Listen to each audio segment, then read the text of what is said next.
welcome back to another video. Today is going to be a video called How to Prepare for a Hospital Admission. I'm going to be looking at maybe some things you need to prepare physically, some things you need to be kind of considering in your head, basically just what you need.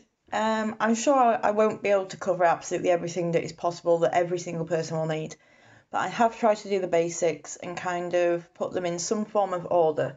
So at the beginning, we're going to talk about like a grab and go bag, so like a hospital bag, almost like when you're having a baby, and the things that you need in there. And then we're going to talk about the mental preparation, and then things like your pets, your children, the more physical aspects that need to be almost have a crisis plan for. So we're going to start with the grab and go bag. And it's what it says. It's a bag that you can keep within easy access. Excuse me. Whether it's the boot of your car, it's by your front door, it's in a safe place that you can grab easily. It needs to be somewhere that if something's happening quickly, you can just grab and run. It's almost like when you say like Americans or whoever lives in places with a lot of natural disasters, it helps to have a bag that you can just grab and go with and that you know you've got enough to survive in there. So the kind of things that you're going to need in this bag, I'm again not really in any order, but they're categorised. So the first thing is cables and chargers, number one. So obviously if you're taking your phone, you want to be able to make sure you can use it. You want to make sure you've got battery. If you're taking a tablet or Wi-Fi with you, a vape machine, you want to keep it all charged. So the best thing to do, I would say, is take 2 of each cable type, just in case one breaks, and then you're not panicking and thinking, how do I charge this item? It'll probably be taken off you by the staff unless they're really short cables. It is a bonus to buy shorter cables, say 1 metre long, if not less. And then that way you can say, look, I can't do anything with it, can I please keep it? And usually if the staff are reasonable or they feel trusting, they'll let you have it. Another thing that you'll need is plugs. So these are the plugs with the USB sockets. You can get some that only have one, you can get some with 2 or 3 sockets, adapters in them. I usually use one that just connects to a USB and then I connect that to my phone. And I actually have a cable right now plugged in, and it's got it's a normal USB charging cable, but it has 3 heads at the end. So we've got the USB-C, we've got the USB 2, I believe, and then the one for the iPhone, sorry. You can tell I don't do Apple, I don't even know what to call them. And that is really handy because it means I can charge at least 2 things at once. If, like, say my phone and my Wi-Fi, but you can do it up to 3. And that can be a massive help when you're trying to get more than one thing charged. Say you want to give someone a ring, but you want to listen to music too. So you got to charge your iPod and your phone. It's very handy to have a split cable. Another thing you can get is one that plugs into your aux hole, and you can then, it's a splitter with 2 parts, and so one is for headphones or earphones, the aux part, and one is for a charger cable. So that's good if you're charging your music, but you want to be able to listen to music still through earphones or headphones, which is always good in hospital because you don't want to be disturbing people. You don't want to be playing your music out loud if it's going to bother people, if they can hear it. You're just going to cause issues for yourself and you're probably going to upset other people. So yeah, that's great if you want to listen to music in a communal area, earphones, headphones, that kind of thing. So the second thing that you will need in your grab and go bag is clothes, obviously. So for men, boxers, women, knickers and bras, socks, comfy shoes, maybe trainers or Crocs are usually the best. I would go for trainers or Crocs for sure, not like high heels, nothing fancy. You're just going to be padding about, and there's a joke in the hospital about how everyone just shuffles when you're a patient. You can tell who it's a patient or a staff member going past your door by whether they're shuffling or they're walking properly. But yeah, comfy trainers, comfy Crocs, that'll keep you a bit happier. T-shirts, however many you think you need, I'd say at least 2 or 3, and then you can wash them while you're wearing one. Another thing you're going to need is something a bit warmer in case you want to go into the courtyard or the garden or you're going on leave. So whether that's a jumper, a cardigan, a sweater, a hoodie, a coat, something that is just going to keep you warm if it gets colder. And going back to like boxers, knickers and socks, I would recommend getting 7 pairs of each. So 7 knickers, 7 pairs of socks, just because it means then if you're not doing very well and you're forgetting to wash your clothes, you've got a bit of extra time before you have nothing. So that's always a good little tip there. The next thing in your grab and go bag is toiletries. So a little tip for this is if you're putting things like shampoo and conditioner in, put them in a plastic bag, because I've had it before where they've leaked and it's gone all over my stuff and it's been a nightmare, and I've had to clean everything again, and some of my stuff got ruined in my bag, so I couldn't have what I brought in with me. So yeah, you want to put them in the plastic bag, you want to tie them out as tight as you can always open it later, and just make sure that it's not going to leak anywhere. But the things you'll need are kind of things like shampoo, conditioner, hairbrushes or combs, body wash, a sponge, a flannel. Another thing is razors, especially for men, but don't be surprised, these will be taken off you. You will not be allowed to keep them in your room. You will be allowed to use them, sometimes either under supervision or you are given, they'll say, right, just bring us it when you're done, we're going to give you 20 minutes. If you're not back by then, we're coming to find you to make sure you're all right. So yeah, razors are great to bring in if you're bothered, but just be aware that you might not be able to, well, you won't be able to hold on to them. So moving on, and now we're out of the emergency grab and go bag, and this is more things that are extras. Oh no, sorry, I lied. We've got a couple more things for the grab bag. So basically your phone, maybe a Wi-Fi dongle if your phone doesn't have much data and you want to be able to use the internet to contact people, to watch YouTube, whatever. Tablets, a Kindle or an iPad or whatever, an iPod or MP3 player, a PSP, a DS, anything that is kind of electrical that is going to help you be distracted, keep you calmer, help you contact the people around you that you care about, especially if you're in a hospital away from home. So, moving on to the extras, we have things like books, magazines, puzzle books, jigsaws, drawing pencils, sketchbooks, knitting needles. Again, they may be taken off you, but you may be allowed them after a little while if the staff have grown to trust you, or they may ask you to do it in a communal area, which means where other people will be, where the staff can easily see you and where patients are. Also, it's like crochet needles. The occupational therapist, the OT, they usually have a cupboard or a room or some shelves and stuff full of like arts and crafts bits. And that's always good to check out. So when you arrive, if you're an arty person, you like doing your crafts, maybe ask if you can see what's in the cupboards, what the OT has, and you'll find something. They usually have things like paper and card and glue and pens and pencils.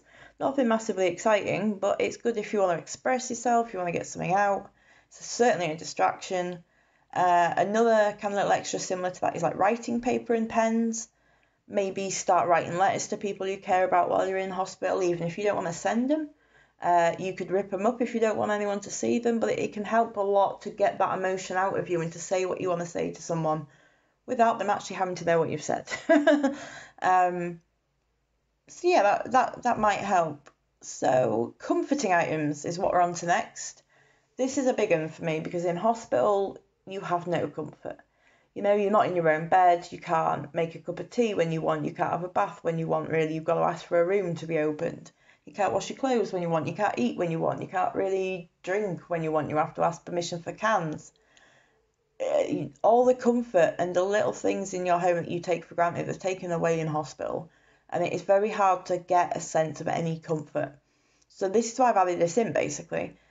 So we've got things like a comfy pillow, a spray that you really like the smell of, preferably not in a glass bottle, maybe a body spray instead, maybe a dressing gown, some slippers, a cuddly toy, photographs, small mementos that mean something or remind you of a positive memory, comfy socks, comfy PJs.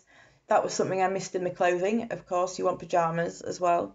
Maybe some baggy clothes for comfort, moisturiser, anything you can pamper yourself with, nail varnish, makeup, hair straighteners, and basically anything that will remind you of the reason why you are fighting like you are fighting, and the reason that you keep going.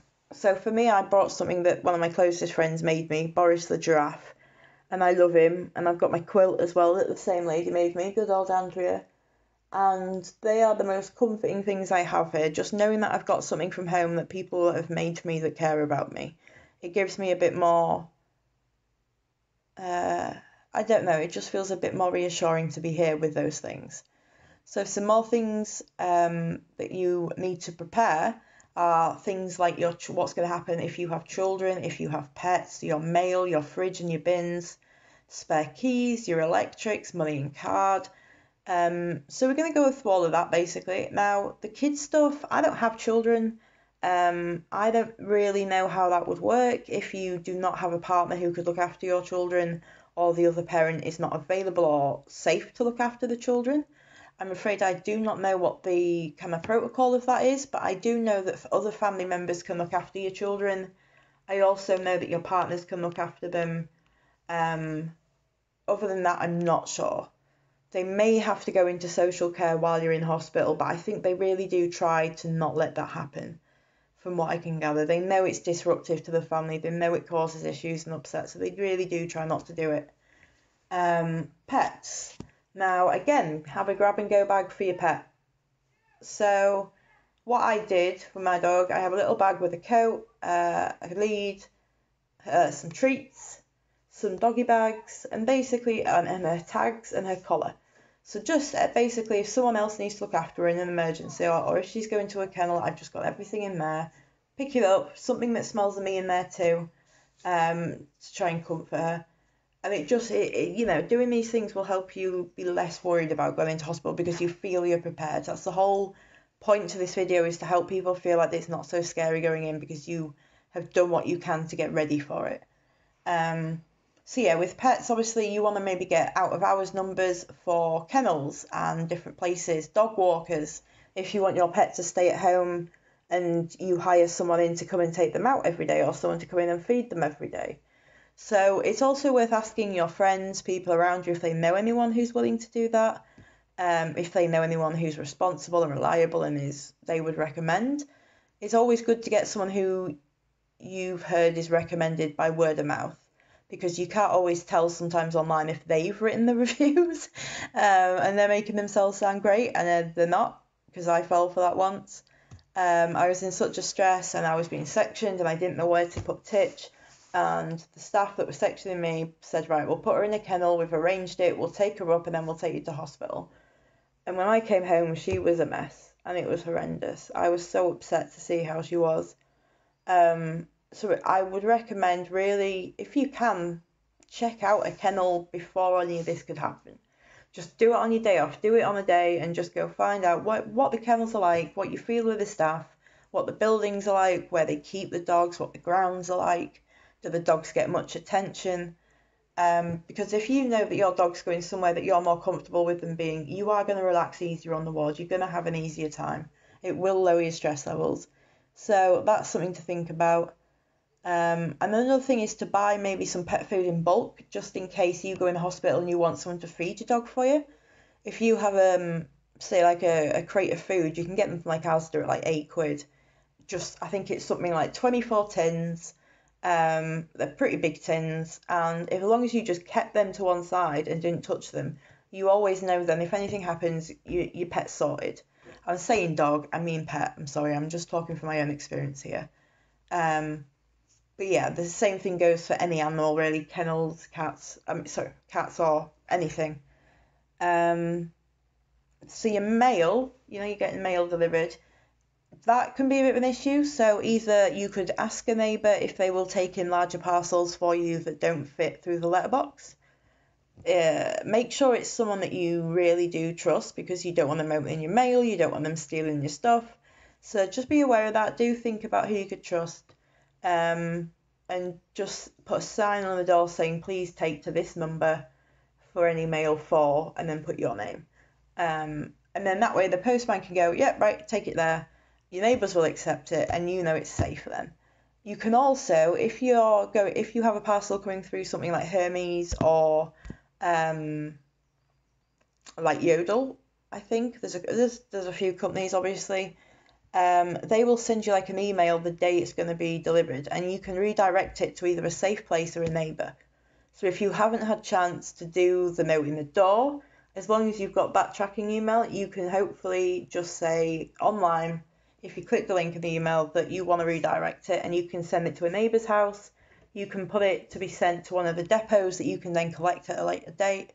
So it's worth thinking about, have a look into it, see who you would want to have your parcels. Maybe have someone who can come in and check the house and put all the mail that's come through the letterbox away so it's not piling up. So if people are looking, dodgy people are looking, they're not going to think, oh, this house is empty. Things like your fridge and your bins, obviously you want to empty them as much as you can, if possible. If not, give someone a spare key and ask them to do it, because the last thing you want after coming out of hospital, after being discharged, is to come home to a mouldy fridge. It's going to stink, you're going to feel terrible, you don't want to put any new food in there, and it just makes coming home that much worse, because you're excited to come home and then it just feels shit. So yeah, if you can't empty your fridge or your bins before you have to go into hospital, ask someone else to do it. It will help you a lot when you get back, trust me. And also the washing up needs doing. You don't want that sitting there and just rotting away. So carrying on with that kind of idea, spare keys, you're going to want to give them to people that you really do trust. Not just people you kind of trust that you think, oh, I like them, they're all right. It has to be someone that you would trust in your home while you are not there. You would trust them to not go through your stuff. You would trust them not to steal from you. And that's a big thing. I mean, I've got people that would offer to let me give them my spare key, but there's no way I'm giving them it. They're so nosy that they'd be rooting through everything. I'm not having that. So you do want to be careful with who you give your keys to. People like family and your closest friends are usually the best people. You can also give your keys to a worker if needed, if there's something urgent that you need doing at home. If your worker, say, came to visit you on the ward, you could ask them to go and sort something out if you gave them the keys. Electrics, you're going to want to turn everything off at the wall except obviously your fridge. And if you've emptied the fridge and you haven't got a freezer, then even turn that off, really. Saves kind of like fire risk, it saves anything bad happening. Just not worth it, really, to not do it. Another thing is like money, cards, valuables. So I would always say, if you have a room that has a safe in it, always use the safe. Just make sure no one knows your code, put everything in there in terms of like your purse, your wallet, your tablets when you're not using them, your charging cables when you're not using them, any money or your keys, your bus pass, anything like that you don't want someone else getting, put it in a safe. If there isn't a safe, I would recommend either keeping everything on you at all times, or you can hand it into staff to be looked after, but I do not recommend that. I've known a lot of things go missing and the staff will claim absolutely no responsibility, even though they say it's our responsibility if we lose it when you give us it. If you're in charge of it, you have to sign a bit of paper when you come on the wall basically saying, this is what I brought in with me, like, it has a list of your items, and then it'll say, I sign away, like, I accept it as my responsibility to look after these items while I'm on the ward. If you give them to the staff, it's then their responsibility, but it doesn't always mean they're going to look after them. I've known backy go missing, phones go missing, purses, money, and it has to have been the staff, so just be aware of that. No matter how much you trust all the staff, you never know what someone's like. So yeah, you don't want to leave anything lying around openly in terms of that. Say you go to the toilet and your phone's on your bed, I'd even recommend taking it with you. Even just to the toilet, especially even if you've got an ensuite like I have in this room. I just don't want to cause any temptation for people or people to look through my window and go, oh, there's a phone there, and try and nick it. So just be aware of not flashing your stuff off, not flashing your cash, not bragging, keep your valuables to yourself, and it's just the best way to keep yourself safe and not get nicked from, basically. Other little things are like reduce your heating, put it on a night timer. You do want your heating on a little bit at home just to make sure there's no damp in that, but you don't want it obviously heating the house like it would be when you're home, because that's pointless. Same thing with your windows, maybe close your windows, especially if you're a bottom floor flat where people could try and get in. Curtains shut or open, that depends on what you want, and maybe have a light on. Do you want all your lights on? Do you want all your lights off? So that's something to think about. And then the last part of this video is the mental preparation. Sorry, 1 second. Sorry. So yeah, the next part of this, the last part, is mental preparation. And this is what you can do mentally to kind of get your head around going in, to help you feel a bit less stressed and a bit less anxious about it. And I'm not going to be able to say anything that's going to take the fear away, the terror away, the anxiety, but I can just tell you a few things that might help. And so I think it definitely helps you to feel calmer if you know you've prepared for something. It's like doing a talk at school or at work, and if you spent an hour writing this really good story and you've really put effort into it, you're not going to feel as bad going up in front of your class or in front of your workmates because you've prepared. If you just wing it and you write a story in the last 5 minutes, you're going to feel a lot more anxious because you know you're not prepared. So it's a similar kind of logic to this, is why I made this video, was to try and help people not be so scared about being admitted and what they can do to prepare for it. So one thing is to make a crisis plan for your kids, your pets, your home, spare keys.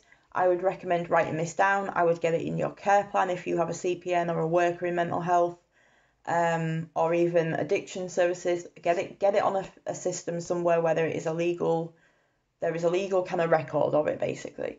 And if you have a copy, write it down. You can photocopy it or write extra copies out and give it to the valuable people in your life that will be around, that you need at that time. So the people you might give your pets to, the people that might look after your children, your workers about your spare key, your neighbours about your mail, and just come up with this vague plan, or not so much vague, but a plan about who is going to do what, who is willing to do what, who can I ask to do what can I do in this situation, what can I do to prepare. And making lists and writing it down really does help give you a clearer sense of what's going on.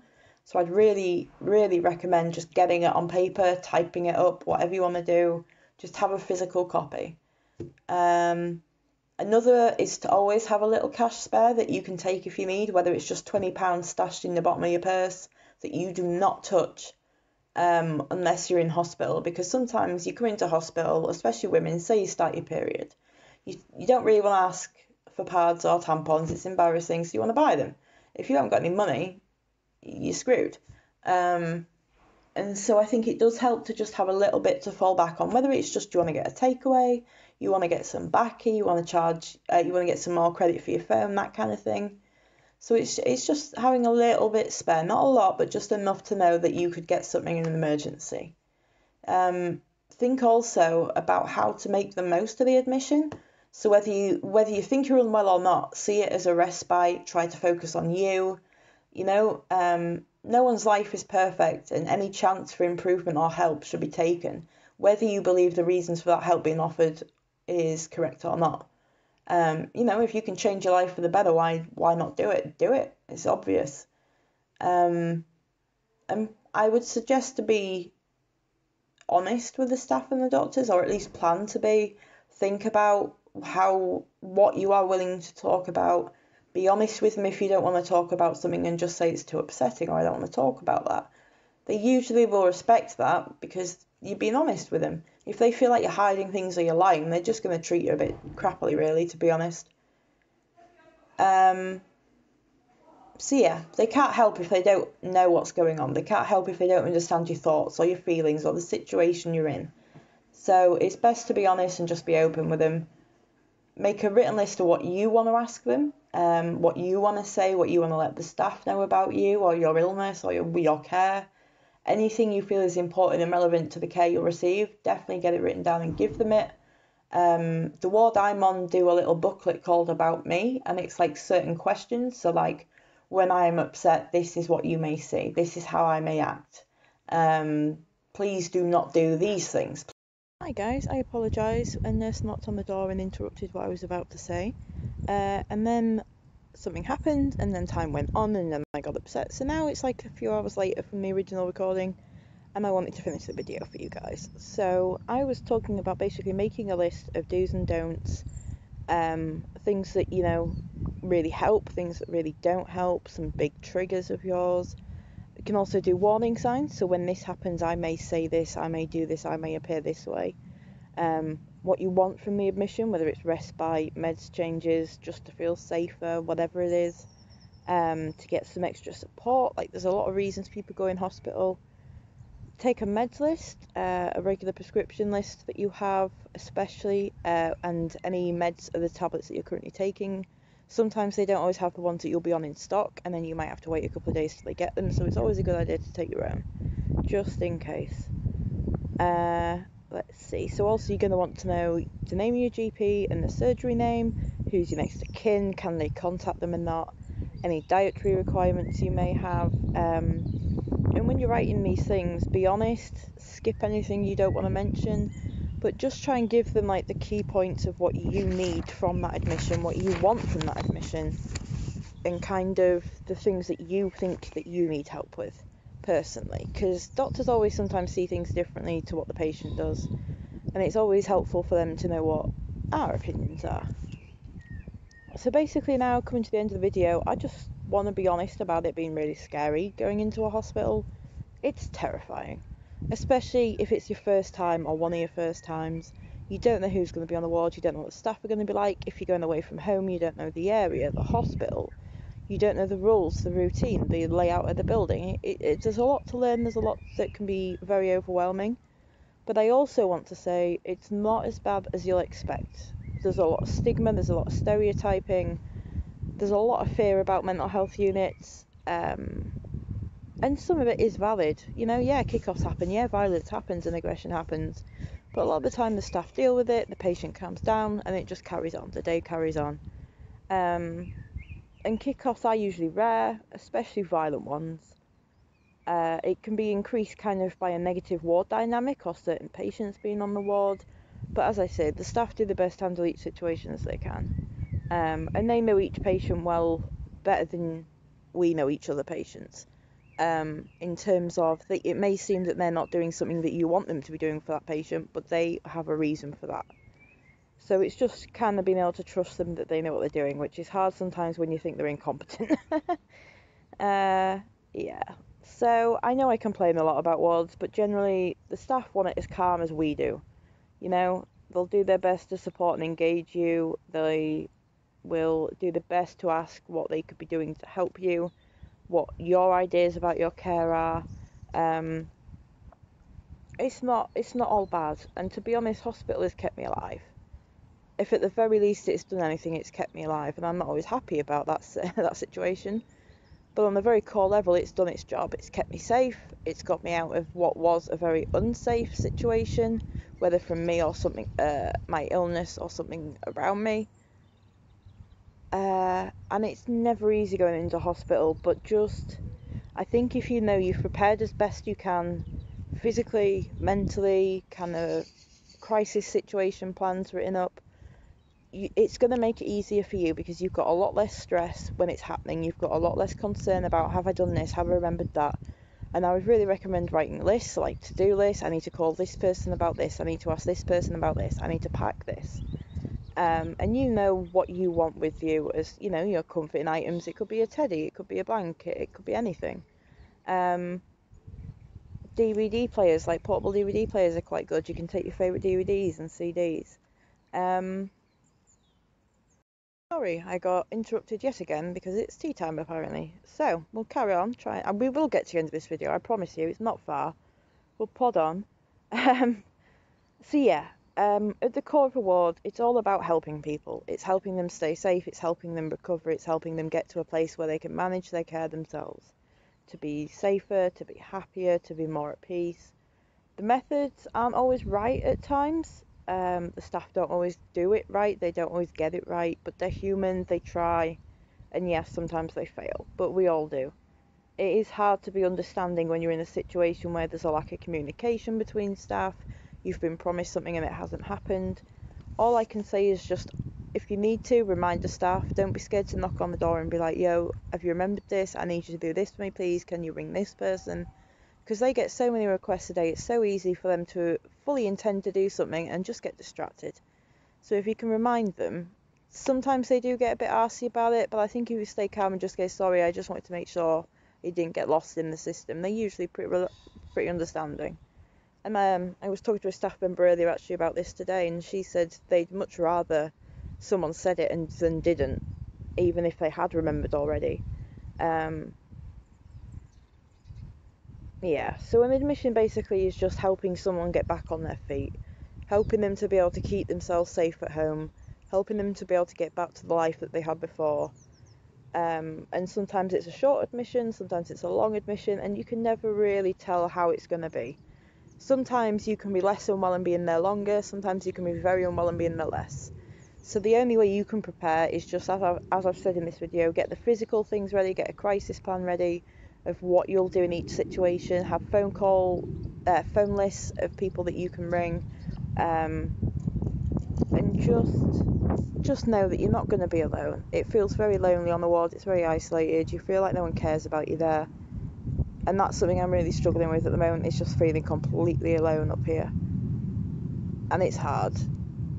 But the other patients will rally around you usually.